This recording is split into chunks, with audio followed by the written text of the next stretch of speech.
Hello friends, welcome to DCS Learning. In this video, we will discuss about the selected list of 2-year B.Ed documents to be submitted and fee structure. Also about what to do those who could not get a seat in RI. ठीक है, तो सब कुछ हम लोग इस video में discuss करेंगे.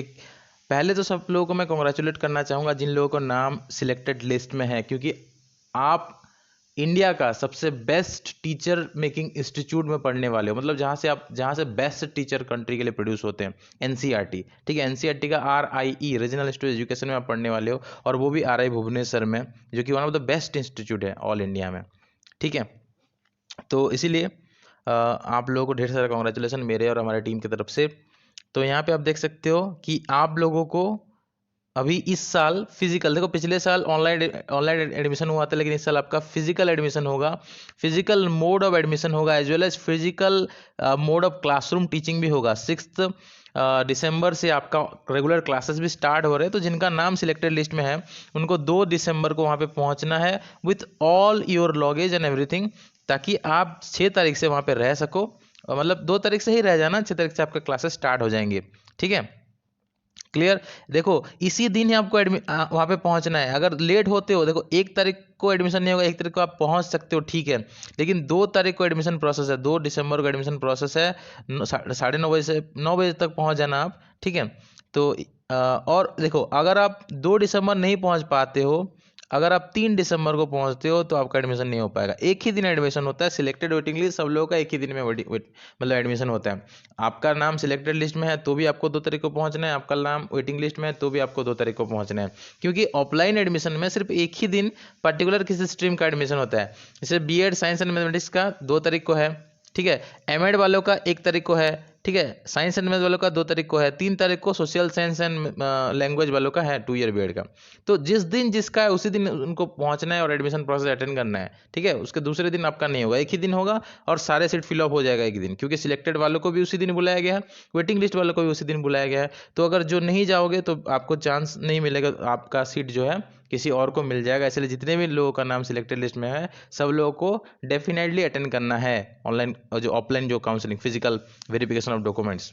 ठीक है, क्या क्या डॉक्यूमेंट्स वेरीफाई करवाना है या फिर लेके जाना अपने साथ, क्या फीस स्ट्रक्चर रहेगा, इसके बारे में हम डिटेल में डिस्कस करेंगे. पहले सब लोगों का नाम देख लो. मनोज शेट्टी, वर्षारानी वेरिया, अमर्त्य वर्मन, विशाल कुमार, अमित कुमार, अलका रानी, अभिषेक कुमार, सरोजिनी, पुष्पमती, श्रीमती, सुमंती, इतिश्री, मोनालिसा, गायत्री, सुप्रिया, सायांतन, स्वाति, ऋतोश्री, विशाल, रोजी, आदित्य, आरजू, श्वेता, सारोन, गीतांजलि, शिवानी, विक्रम, सुरभि, अंजलि पांडे. ठीक है, प्रियंवदा, ज्योत्सना रानी, उद्योगा, पायल, इप्सिता, वंदना साहू, दिव्य रानी, शिवानी, सौम्य सार्थक, गगन, Luna, Divya Rana, Sohini, Tuhina, Ranjita, Isha, Sonali, आरात्रिका, Aditi, Ashutosh, Rishabh, Ranjan Kumar Singh, Sakshi, Shailendra, सारण्या and Mohammad often Ansari. तो आप सब लोग कॉन्ग्रेचुलेसन. ठीक है, अब हम लोग डिस्कस करते हैं कि आपको क्या डॉक्यूमेंट लेके जाना है. ठीक है, तो यहाँ पे आप देख सकते हो क्लियरली कि यहाँ पे आपको अपना जो रैंक कार्ड है, जो रैंक कार्ड या रैंक लिस्ट है, ठीक है, रैंक कार्ड अगर आपको नहीं, अगर आपके पास रैंक कार्ड, देखो रैंक कार्ड अगर नहीं है तो डाउनलोड कर सकते हो. ठीक है, ठीक है, अगर रैंक कार्ड डाउनलोड नहीं हो पा रहा है तो आप जो रैंक लिस्ट है जिसमें आपका नाम है, मतलब यही PDF, ये जो PDF मैं आपको अभी आपके साथ डिस्कस किया, उसी पर्टिकुलर PDF जो मैं आपको टेलीग्राम चैनल पे दे दूंगा, इसको भी आप अपलोड कर सकते हो, अपने साथ लेके जा सकते हो. ठीक है, आपको लेके जाना है, क्योंकि ये ऑनलाइन तो अपलोड नहीं करना है, ये आप यहाँ पे आपको फिजिकली जाना होगा, तो आप उसका प्रिंट आउट निकाल लेना. ठीक है, फिजिकली या फिर ऑफलाइन, फिजिकल या ऑफलाइन मोड में आपका जो हो रहा है, इसलिए आप इसका क्या करना है, इसका प्रिंट आउट निकाल लेना. प्रिंट आउट, ठीक है, क्या निकाल लेना आपको, print out of application form, जो आपका एप्लीकेशन फॉर्म है. अब ये भी बच्चे पूछते हैं कि कुछ बच्चे कि सर ये हमको कहाँ मिलेगा. एप्लीकेशन फॉर्म जब आप लॉगिन करोगे RIC का ऑफिशियल वेबसाइट में, जब लॉगिन करोगे, लॉगिन करके आप अपना एप्लीकेशन फॉर्म डाउनलोड कर सकते हो. रैंक कार्ड भी वैसे डाउनलोड कर सकते हो। अगर रैंक कार्ड नहीं है तो ये जो रैंक लिस्ट है जो पीडीएफ में डिस्कस किया वो आप लेके जा सकते हो। उसके साथ ओरिजिनल सीएलसी या एसएलसी मतलब स्कूल लिविंग सर्टिफिकेट या कॉलेज लिविंग सर्टिफिकेट या फिर डिपार्टमेंट लिविंग सर्टिफिकेट जो भी है, या फिर ट्रांसफर सर्टिफिकेट जो भी है। तो इन सिंपल इसको हम बोल सकते हैं टीसी। आपको टीसी का प्रिंट ओरिजिनल आपको लेके जाना है, उसका कुछ फोटोकॉपीज भी आप अपने साथ रख सकते हो। ओरिजिनल कंडक्ट सर्टिफिकेट सीसी, ठीक है, CC conduct certificate from the head of the institution last study, जहां आप लास्ट पढ़ रहे थे। अगर कहीं और आपने एडमिशन कर लिया है 12th के बाद या सॉरी ग्रेजुएशन के बाद कहीं और पे एडमिशन कर लिया है और जगह पे लाइक पीजी कर रहे हो, तो अगर वहाँ छोड़ के आप आरआई ज्वाइन करना चाहते हो तो उसी पर्टिकुलर इंस्टीट्यूट का आपको character certificate and transport certificate चाहिए होगा। कुछ कुछ इंस्टीट्यूट में टीसी एंड सीसी एक होता है, तो अगर एक है तो एक आपको देना है, अलग अलग है तो अलग अलग देना है। उसके बाद ओरिजिनल मार्कशीट आपको सबमिट करना है 10th से लेकर 12th तक, ठीक है, 10th और 12th दोनों का आपका ओरिजिनल मार्कशीट सबमिट करना है। उसके बाद आपका 10th से लेके ग्रेजुएशन तक, तो 10th 12th और ग्रेजुएशन, अगर पोस्ट ग्रेजुएशन हो गया है तो पोस्ट ग्रेजुएशन का भी लेके चलो, ठीक है, ग्रेजुएशन हो गया तो उसका पोस्ट ग्रेजुएशन हो गया तो पोस्ट ग्रेजुएशन का भी ओरिजिनल आपको लेके चलो। मतलब जितना भी आपका डिग्रीज कंप्लीट कर चुके हो वो लेके चलो, साथ ही आपका 10th और 12th का भी लेना पड़ेगा, ठीक है। उसके बाद आपका मार्कशीट और सर्टिफिकेट दोनों, देखो कुछ कुछ लोगों का मार्कशीट सर्टिफिकेट सेम होता है, कुछ लोगों का अलग होता है, तो उसी के अकॉर्डिंग आपको लेके जाना है। स्कूल की तरफ से जितने भी ओरिजिनल सर्टिफिकेट मिला है सब कुछ लेके जाना है। देखो एक और चीज़ है कि मेडिकल फिटनेस सर्टिफिकेट आपको चाहिए, मतलब जिसको हम लोग मेडिकल सर्टिफिकेट कहते हैं। तो कोई डॉक्टर अगर आपके पास होंगे तो वहाँ उनसे ये मेडिकल फिटनेस सर्टिफिकेट आप बनवा के लेके जा सकते हो, ठीक है। Not below the rank of assistant surgeon, assistant surgeon के बिलो रैंक का नहीं होना चाहिए, ठीक है। ओरिजिनल कास्ट सर्टिफिकेट आपको लेके जाना है। अगर आप जनरल हो तो कास्ट सर्टिफिकेट की कोई जरूरत नहीं है, ओबीसी है, ओबीसी नॉन क्रीमी है तो आपको चाहिए, एससी एसटी है तो भी आपको चाहिए होगा, ईडब्ल्यूएस तो भी आपको चाहिए। याद रखो वो तहसीलदार, ठीक है, उससे नीचे का रैंक का नहीं होना चाहिए, ठीक है, क्लियर। किससे आप इशू कर सकते हो, मजिस्ट्रेट, कलेक्टर, डिप्टी कलेक्टर और any revenue officer not below the rank of tehsildar, इसका ध्यान रखो, ठीक है। एंड ओबीसी हो तो भी नॉन क्रीमी का चाहिए, क्रीमी लेयर का नहीं होगा कास्ट सर्टिफिकेट, ठीक है। क्रीमी लेयर का रिजर्वेशन नहीं मिलता है, नॉन क्रीमी का ही मिलता है। अब क्रीमी नॉन क्रीमी क्या है, जिनका ज़्यादा सैलरी होता है 8 लाख या समथिंग, आई थिंक 8 लाख है, 8 लाख से ज़्यादा जिनका सैलरी होता है उनको क्रीमी लेयर बोला जाता है। उससे कम जिनका पेरेंट्स का सैलरी जिनका 8 लाख से कम होता है उनको नॉन क्रीमी बोला जाता है। ये शायद 8 या 6 है, थोड़ा आप चेक करके कंफर्म कर लेना, ठीक है। रेसिडेंशियल और नेटिविटी सर्टिफिकेट भी चाहिए, ठीक है, ये डेफिनेटली चाहिए आपको, सबको चाहिए। कास्ट सर्टिफिकेट जनरल वालों को नहीं चाहिए लेकिन रेसिडेंशियल सबको चाहिए। ये भी तहसीलदार के बिलो रैंक का नहीं होना चाहिए। अगर पीडब्ल्यूडी हो तो वो भी CDMO chief district medical officer से बिलो रैंक का इशू किया हुआ नहीं होना चाहिए। सीडीएमओ से एटलीस्ट आप इशू करना है आपको पीडब्ल्यूडी का सर्टिफिकेट, ठीक है। इनकम सर्टिफिकेट भी आपका पेरेंट्स का चाहिए अगर आप स्कॉलरशिप के लिए अप्लाई कर रहे हो। अगर स्कॉलरशिप के लिए नहीं भी अप्लाई कर रहे हो तो भी आप इनकम सर्टिफिकेट लेके जाओ, ये भी तहसीलदार का बिलो रैंक का नहीं होना चाहिए। माइग्रेशन सर्टिफिकेट होना चाहिए अगर आप किसी और यूनिवर्सिटी से पढ़ रहे हो, मतलब लाइक उत्कल यूनिवर्सिटी छोड़ के कोई और यूनिवर्सिटी से पढ़े हो तो आपको माइग्रेशन सर्टिफिकेट भी चाहिए, ठीक है। उत्कल यूनिवर्सिटी के स्टूडेंट जितने भी हैं उनको माइग्रेशन सर्टिफिकेट का कोई ज़रूरत नहीं है। एक एफिडेविट का भी जरूरत है ऑनरेबल कोर्ट या नोटरी से, notary public that document certificate and marksheet submitted by you are genuine. तो एक नोटरी का सर्टिफिकेट भी आपको चाहिए होगा, एफिडेविट आपको चाहिए होगा, सर्टिफिकेट नहीं, नोटरी का क्या एफिडेविट आपको चाहिए। एक अगर कहीं पे आप एम्प्लॉयड हो, मतलब कहीं पे आप ऑलरेडी जॉब कर रहे थे तो वहाँ पे आपको रिलीविंग ऑर्डर चाहिए होगा, रिलीविंग ऑर्डर जो होता है, ठीक है, रिलीविंग ऑर्डर, रिलीफ आपको चाहिए। 3 रिसेंट पासपोर्ट साइज फोटोग्राफ आपको चाहिए और 1 सेट ऑफ जितने भी यहाँ पे अप टू 13 जितने भी आपके साथ मैंने डिस्कस किया जितने भी सर्टिफिकेट्स हैं ओरिजिनल, उन सब का जेरोक्स आपको चाहिए। उन सब का 2 सेट कर लेना अपने पास, ठीक है। एक सेट उनको देना पड़ेगा, 2 सेट कर लेना, एक सेट अपने पास रखना एक्स्ट्रा। तो 1 सेट बोला है तो 2 सेट आप लेके चलो, ठीक है। तो सब कुछ का आपका 2 सेट जेरोक्स रख लेना, 1 सेट वहाँ पे देना पड़ेगा, एक अपने पास रखना है, ठीक है, क्लियर। अगर कुछ गलती है तो फिर सीट आपको नहीं मिलेगा, दूसरे किसी को मिल जाएगा। याद रखो यहाँ पे एक्स्ट्रा पैसा देके काम नहीं होता है, ठीक है ना। कुछ कुछ बच्चे पूछते हैं इसलिए मैं बता दे रहा हूँ। उसके बाद देखो कितने पेमेंट कितना करना है, फी पेमेंट कितना करना है। तो यहाँ पे भी जितना फी लिखा हुआ होगा उतना ही फी पेमेंट करना है, ठीक है। तो ये चीज़ मैं आपको दिखा देता हूँ, ये देखो फी पेमेंट कितना करना है। तो आपको ये सब पैसे तो पहले से देने पड़ेंगे। ये जो 14,115 रुपीज़ जो है ना वो आपको साल का देना पड़ता है, ठीक है। इसमें जो SC ST होते हैं उनका 5000, ये जो ट्यूशन फी है ना, यहाँ पे देखो साफ साफ लिखा है SC ST candidate are exempted for from paying the tuition fee. मतलब यहाँ से आपका 5000 माइनस हो जाएगा। ठीक है, तो जनरल, EWS, OBC इनको एंड PWD भी इनको देना पड़ेगा 14,155 रुपीज़, 14,155 रुपये आपको देना पड़ेगा। अगर आप SC या ST कैटेगरी से बिलोंग करते हो तो आपको कितना देना पड़ेगा, 9,115 रुपीज़। ठीक है, इतना आपको देना पड़ेगा। ठीक है, तो इसके ऊपर आपको ध्यान रखना है। उसके बाद देखो जो हॉस्टल, ये डे स्कॉलर्स का था। ठीक है, मतलब जिनको हॉस्टल्स चाहिए उनको भी देना है, जिनको हॉस्टल नहीं चाहिए उनको भी देना है। ठीक है, तो ये यहाँ पे ये हॉस्टल्स का फ़ी नहीं, ये आपका कॉलेज का फ़ी है। ये जो यहाँ पे मैंने लिखा आपका ये 14,155 रुपीज़, ओके, 155 रुपीज़ जो है आपका, ये कॉलेज का फ़ी है। ठीक है, ये किसका फ़ी है, कॉलेज का एनुअल फ़ी है। कुछ लोग आपको बहुत ज़्यादा पैसा लगेगा ऐसा बोलते हैं। ठीक है, तो बहुत ज़्यादा नहीं लगता है, इतना ही आपका लगता है। तो ये कॉलेज का फ़ी है, 1 साल का एनुअल कॉलेज फ़ी इतना है। ठीक है, क्लियर, एनुअल कॉलेज फ़ी। उसके बाद कोई जो हॉस्टलर्स, देखो हॉस्टल सबको मिलता है। यहाँ पे मैं सारा डाउट क्लियर कर रहा हूँ। बहुत सारे बच्चे ये पूछते हैं कि सर हॉस्टल सबको मिलता है कि नहीं, तो हॉस्टल सबको मिलता है। ठीक है, RI भुवनेश्वर में 4 हॉस्टल है, उसमें से एक है बॉयज़ हॉस्टल और बाकी 3 जो है वो क्या है, गर्ल्स हॉस्टल है।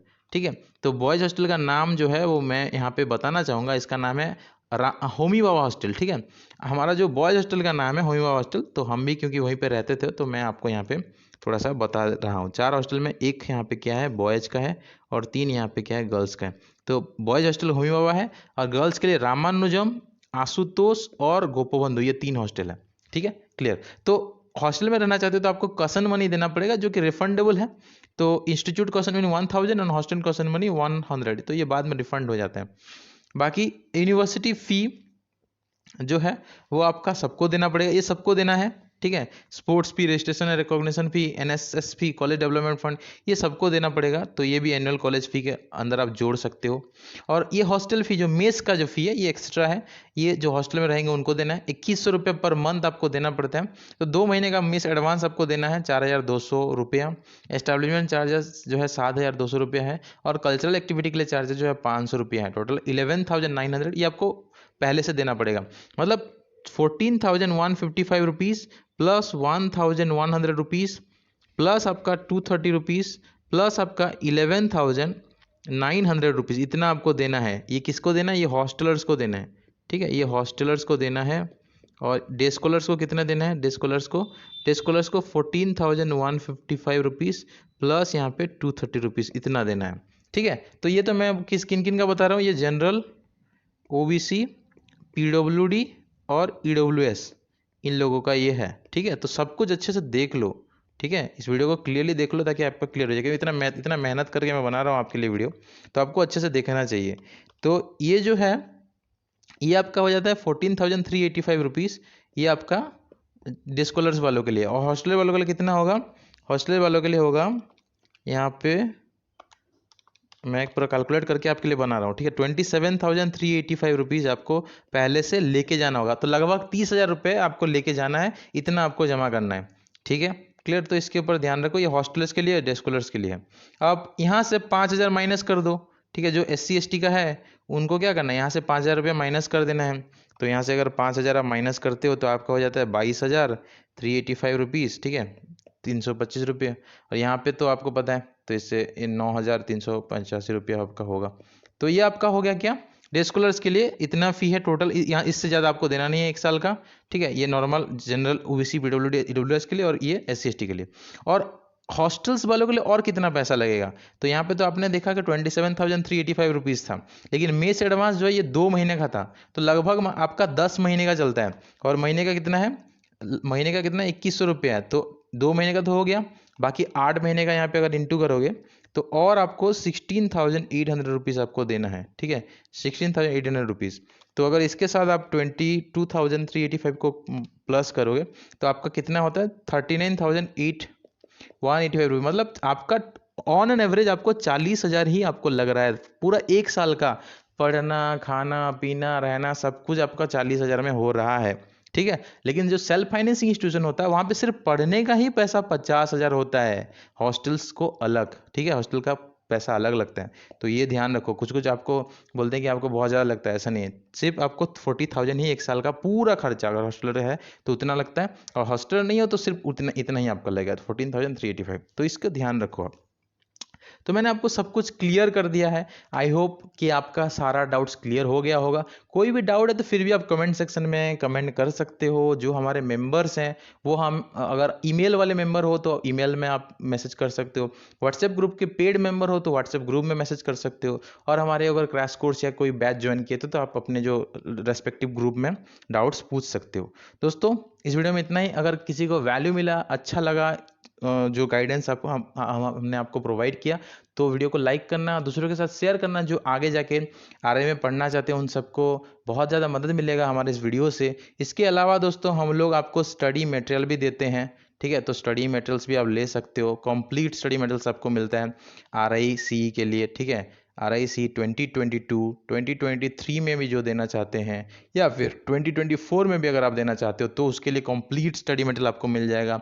तीनों सब्जेक्ट का जो लेटेस्ट सिलेबस है उसमें जो 3 सब्जेक्ट हैं वो क्या क्या है, वो आपका है रीजनिंग, ठीक है, वो आपका क्या क्या है, रीजनिंग है, इंग्लिश है, और टीचिंग एप्टीट्यूड है, ठीक है। ये तीनों का आपका जो है थ्योरी मिलता है। ये तीनों का थ्योरी में क्या मिलता है आपको, शॉर्ट नोट्स मिलता है, बहुत ज़्यादा लेंदी नहीं देते हैं हम लोग, शॉर्ट नोट जो आपको चाहिए आरआई एग्जाम क्रैक करने के लिए। उसके साथ सबका एमसीक्यू मिलता है, एमसीक्यू बुक, एक थ्योरी बुक है, एक एमसीक्यू बुक है, और तीसरा जो है previous year question set, previous year सारे ऑल प्रीवियस ईयर क्वेश्चंस आपको मिलते हैं। इसका आंसर की भी हम आपको प्रोवाइड करते हैं, जो कि आपको और कहीं पे नहीं मिलेगा। तो ये सब कुछ आपको मिलता है हमारे चैनल की तरफ से। तो स्क्रीन के ऊपर जो व्हाट्सएप नंबर दिया गया है वहाँ पे आप कांटेक्ट कर सकते हो, स्टडी मटेरियल परचेज कर सकते हो। अपार्ट फ्रॉम दैट हम लोग आपको ऑनलाइन टेस्ट सीरीज भी प्रोवाइड करते हैं, वीकली ऑनलाइन टेस्ट सीरीज। हर वीक मंडे को हमारा टेस्ट होता है, तो वो भी आप ज्वाइन कर सकते हो। वीकली ऑनलाइन टेस्ट सीरीज होता है, ठीक है ना, ये भी आप ज्वाइन कर सकते हो, ठीक है। मंडे को होता है वीकली टेस्ट सीरीज। इसके अलावा आपको 30 मॉक टेस्ट भी मिलेगा। इसी अगर ऑनलाइन टेस्ट सीरीज ज्वाइन करते हो या हमारे स्टडी मटेरियल लेते हो, तो उस स्टडी मटेरियल लेने के साथ साथ अगर ऑनलाइन टेस्ट सीरीज ज्वाइन करते हो तो आपको 30, देखो वीकली तो ऑनलाइन टेस्ट सीरीज मिल रहा है, apart from that 30 mock test before exam, exam से पहले आपको क्या मिल रहा है, 30 मॉक टेस्ट मिल रहा है, बिफोर एग्जाम्स 30 मॉक टेस्ट आपको मिल रहे हैं। इसके अलावा दोस्तों हम ऑनलाइन क्लासेस भी प्रोवाइड कर रहे हैं, ऑनलाइन क्लासेस भी प्रोवाइड करते हैं। तो कंप्लीट अगर कोर्स आप लेते हो, तो मैं कंप्लीट कोर्स के बारे में आपको थोड़ा बता देता हूँ। अगर आप लोग कंप्लीट कोर्स परचेज करते हो अभी, ठीक है, तो इसके साथ तो आपको स्टडी मटेरियल मिल रहा है, इसके साथ ऑनलाइन टेस्ट सीरीज प्लस यहाँ पे 30 जो मॉक टेस्ट है वो मिल रहे हैं, ठीक है। और अपार्ट फ्रॉम दैट इसके साथ साथ आपको ऑनलाइन क्लासेस भी मिल रहे हैं, ठीक है, ऑनलाइन क्लासेस भी मिल रहे हैं। और अभी ऑफर है दोस्तों, अगर नवंबर 30 से पहले, नवंबर 30 से पहले अगर आप कंप्लीट कोर्स ज्वाइन करते हो, तो इसका जो प्राइस है 5,500 रुपीज़, इसमें आपको 500 का डिस्काउंट मिल जाएगा। तो आपको सिर्फ 5,000 ही पे करने होंगे, यू हैव टू पे ओनली 5,000 रुपीज़। तो अगर आप नवंबर 30 2021 से पहले अगर कोर्स को ज्वाइन करते हो, तो आपको सिर्फ 5,000 रुपये आपको पे करना होगा। और इसके साथ साथ भी आपके लिए एक स्पेशल बेनिफिट ऑफर है, ठीक है ना। इसके साथ साथ भी आपको एक क्या मिल रहा है, एक आपको स्पेशल बेनिफिट मिल रहा है। ये स्पेशल बेनिफिट क्या है कि सारे बच्चों को जो भी यहाँ पे कंप्लीट कोर्स 5,000 रुपये का परचेज करते हैं, उनको फ्री क्रैश कोर्स भी मिलेगा। उनको क्या मिलेगा, उनको फ्री क्रैश कोर्स मिलेगा बिफोर एग्जाम, जो बिफोर एग्जाम 1.5 मंथ या फिर अप्रॉक्सीमेटली 1 और 2 मंथ का यहाँ पे आपका क्रैश कोर्स मिलेगा। एग्जाम का नोटिफिकेशन आने के बाद जितना भी टाइम रहेगा, अगर 1 मंथ है तो 1 मंथ का, 2 मंथ है तो 2 मंथ का, यहाँ पे जितना भी टाइम मिलेगा नोटिफिकेशन आने के बाद, जितना भी टाइम मिलता है उसका आपका कंप्लीट क्रैश कोर्स भी फ्री ऑफ कॉस्ट मिलेगा। लेकिन ये ऑफर जो है दोस्तों, जो नवंबर 30 से पहले ज्वाइन करते हैं उन लोगों के लिए है। जो नवंबर 30 के बाद ज्वाइन करते हैं उनको ये स्पेशल बेनिफिट ऑफर नहीं मिलेगा और ना ही ये डिस्काउंट मिलेगा। तो जल्दी से जल्दी ज्वाइन कर लो। अभी सुपर 50 बैच में, जो हमारा बैच का नाम भी मैं बता देता हूँ, उसका नाम है सुपर 50 बैच। अभी इसमें कुछ वैकेंट है सीट, तो आप ज्वाइन कर सकते हो। इस वीडियो में इतना ही। कुछ भी आपको ज्वाइन करना है, कोई भी कोर्स लेना है, स्टडी मटेरियल परचेज करना है, तो स्क्रीन के ऊपर जो व्हाट्सएप नंबर दिया गया है यहाँ पे आप कॉन्टैक्ट कर सकते हो और डिटेल जान सकते हैं अगले वीडियो पे। Thank you.